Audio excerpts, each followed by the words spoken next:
Hello po mga kalingap, ako po si Kalingap Edu at ito po, please support si Ate Maya Vlog sa kanyang mga videos sa kanyang YouTube channel.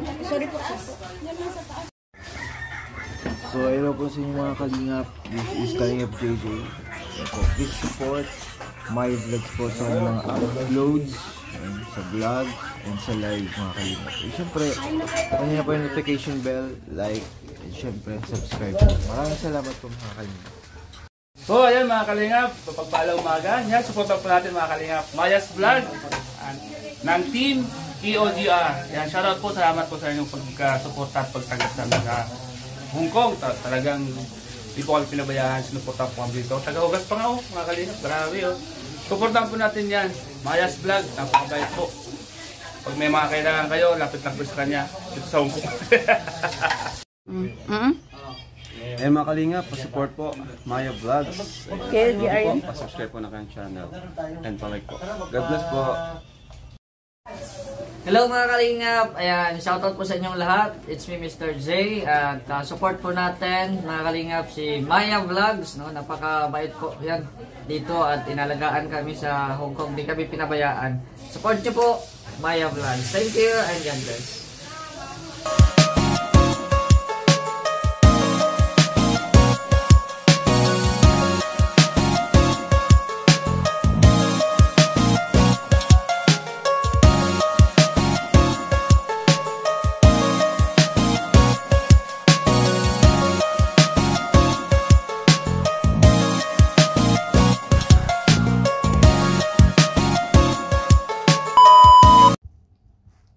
Hello po! Welcome back po muli sa aking YouTube channel at isang mapagpalang araw po sa ating lahat. Sana po ay nasa mabuti po tayong kalagayan, saan mang sulok ng mundo po tayo naroroon. At syempre, kung hindi pa po tayo nakapag-subscribe sa channel na to, ayan, mag-subscribe na po tayo. At huwag po nating kalimutang i-click ang notification bell for more updates. At syempre, kung hindi pa po tayo nakapag-subscribe sa ama at founder ng Kalingap, na si Kuya Val Santos Matubang, Kalingap Rab, Ate Edna Vlog, Jack Tapia Matubang, sa lahat po ng Kalingap partners, mga K-Boys, mga ambassador at ambassadress natin na nakabase po sa mga landing pads sa iba't ibang sulok po ng ating bansa. Ayan, support din po natin sila at sa mga legit Kalingap reactor. Ayan, support po natin sila. So, ayan, for today's video guys is atin muli pong maririnig is ito ay tungkol po sa pagpili po ni Michael at kung sino po yung pinili niya, no? So ngayon maririnig po natin kung ano po yung naging basihan po niya sa pagpili, kung sino yung kanyang nagustuhan sa kanila. Although medyo mahirap para sa kanya, pero kailangan po talaga niyang pumili, ano? So ayan, atin na pong panoorin kung kung ano po yung naging batayan po ni Michael sa pagpili, kung sino ang kanyang makakatandem. At ayan, bago po natin simulang panoorin yung video, ayan, pakipindot lang po yung like button. Ayan, atin pong panoorin yung video guys.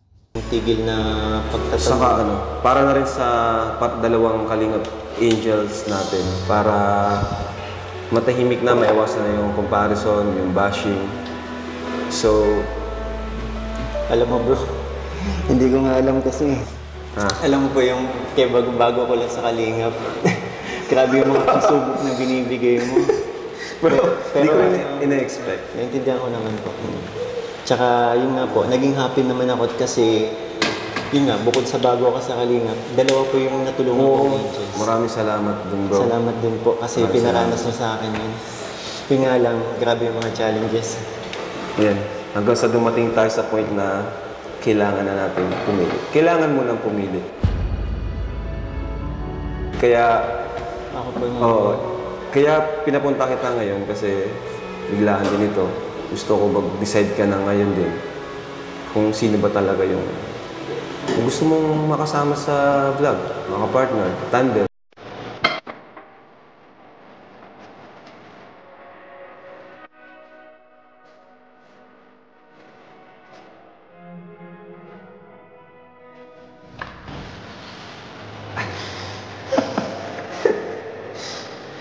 Bro, pasensya ka na. Kasi gusto ko ikaw pumili. Kasi alam kong mas magiging magaan yung vlog natin kapag gusto mo yung kasama mo sa vlog. Yung ka-team mo, ka-teamwork mo. Natindihan ko po. And Kalinga Prab, ano ba? kaya mo yan, bro. Sige lang, isip ka lang, di kita minamadali. Gusto niyo po kasing malaman kung ano yung nararamdaman ko. Kasi, yun po, magkaiba kasi silang dalawa. Yung, alam niyo yung vibes po ng dalawa. Magkaiba talaga. Magkaiba talaga. And, yun nga, kahit sinasabi niyo po na tandem lang kami, eto, unahin natin si Krista. Kahit sinasabi niyo po na tandem lang kami, sobrang masaya ako kapag nagba-vlog tayo dahil yung mga kulitan, nadadamay po kayo kapag nagkuhan dun sa ginagawa namin eh. Lahat tayo nadadala eh. And kay Eden naman, for me napaka-challenging nung hinarap ko si Eden kasi sa pagiging tahimik niya. So parang gusto kong maging goal ko, gawin siyang yung parang baguhin siya, maging masaya. Kaya pareho ko pong yung like minahal na yung ginagawa ko. Kaya for me po talaga sobrang hirap. Pero actually may mga nagsasabi na ako daw yung may karapatang pumili. Totoo po. Pero gusto ko rin kasi malaman kung ano sa'yo. Kung yung nararamdaman mo, kung sino ba talaga yung gusto mong makasama sa vlog natin. Yung gusto mong suportahan. Yun nga po sinabi ko. Parehong deserve. Parehong deserve naman talaga. Wala tayong masabi. Parehas talagang deserve. Pero pag ganito kasi dalawa ang susuportahan mo, hindi matatapos naiintindihan ko ang bashing, kasi nga yung kahit ang comparison, kahit nga po paninira, di ba?